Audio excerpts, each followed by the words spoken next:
Welcome back to For the Love of Suits. Today we're diving into the stylish world of Daniel Craig's James Bond in Skyfall. We'll explore the 4 stunning grey suits. Yes, they're all grey. No, they are not boring. And 2 casual jackets, the peacoat and the waxed jacket. Let's break down the details and offer insights into how Craig makes them work so well. While we've seen Bond in a tux before, not like this. And finally, the worst Bond ever? Stay tuned and all will be revealed. And we'll also take a look at some Skyfall alternatives at Suit Supply. No, I'm not sponsored, my channel is way too small for that. But Suit Supply is accessible to most and they have some excellent fabrics. And while I'm here, I got an email from YouTube telling me I have over 1,000 subscribers. So thank you everyone for that. Glad you're enjoying the big screen examples on how to dress stylishly. I'll keep them coming. Craig's first suit is a Connery classic, the sharkskin suit. It took the skins of 3 tiger sharks to make one sharkskin suit for Skyfall. No, not really. The fabric is of course wool and is so named as its grey textured finish looks loosely like a shark's skin. Very loosely. But it's a beautiful fabric, though not bulletproof, and so much more interesting than a plain grey fabric.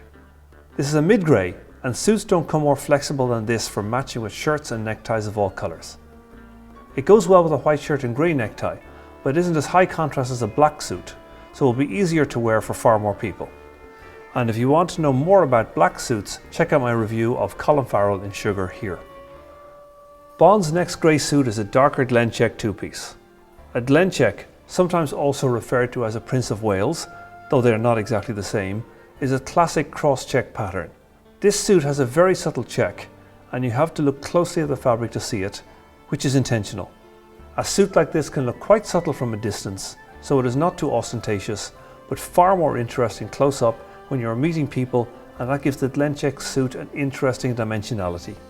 Bond has paired this with a blue shirt and tie this time, and added a blue pocket square in a simple but classy presidential fold. Later in his first meeting with the new Q, he throws a black peak lapelled wool coat over the suit. It's above the knee, making it quite modern and light to wear, but still leaves the impression that you're a serious individual. The grey suit with the blue shirt stops the black coat from being too intimidating. Wearing all black can leave different people with different impressions. It can look cool, you can be perceived as creative, or it can come off as aggressive. So wearing some grey with it can soften it up a little. Ah, Bond the master spy, blending in with all the Chinese drivers at Shanghai airport. What a chameleon. We'll come back to this scene later though, as it's going to be a bit of a rant. Here is the Bond tux, and wait for it, the casino, a Bond staple. And it's a midnight blue tux inspired by a Connery era dinner jacket. I could be wrong, but I don't think I've seen Bond in a dinner jacket before with no bow tie and an open collar. The mix of casual and formal shouldn't work, but Craig pulls it off nicely. It makes me want to buy a jacket with a shawl collar for casual wear. I've only ever seen it done once, and look cool then too. Now back to the grey suits. This time a classic pinstripe suit in charcoal grey, which means a very dark grey, and quite a narrow pinstripe. They come in different gauges, i.e. different sized gaps between the stripes, so even in pinstripes there's a wide variety of choices. I do feel the darker the grey, the more serious the suit and the individual inside it.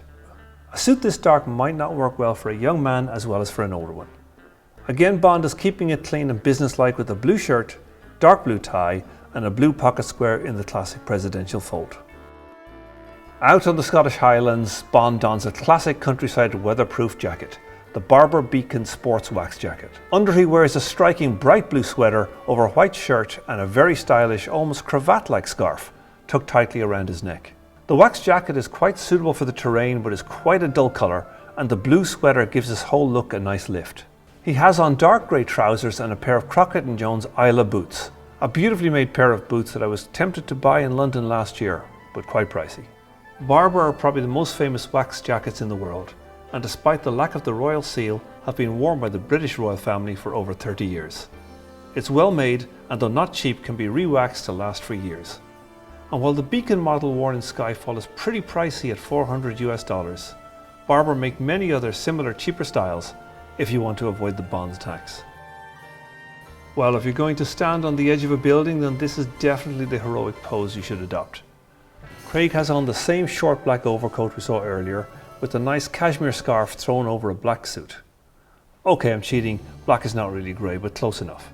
Presumably to show you he's grieving, but he has a blue shirt and pocket square to soften the contrast a little, and a nice dark grey necktie. Okay, I said I'd come back to the Shanghai scene.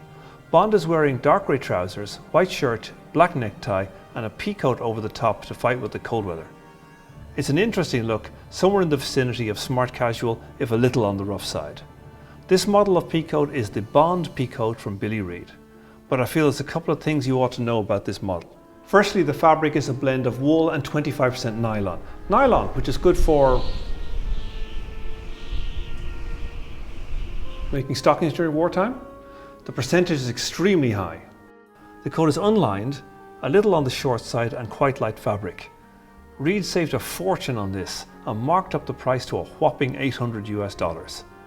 And furthermore, you should know it's not even named after James Bond, but Bond Street in New York, where Reid claims the jacket was designed in their store.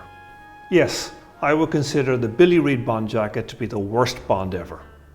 I've received a lot of requests to cover two shows in particular: the business stylings of the TV show Suits or the statement pieces in the TV show Hannibal.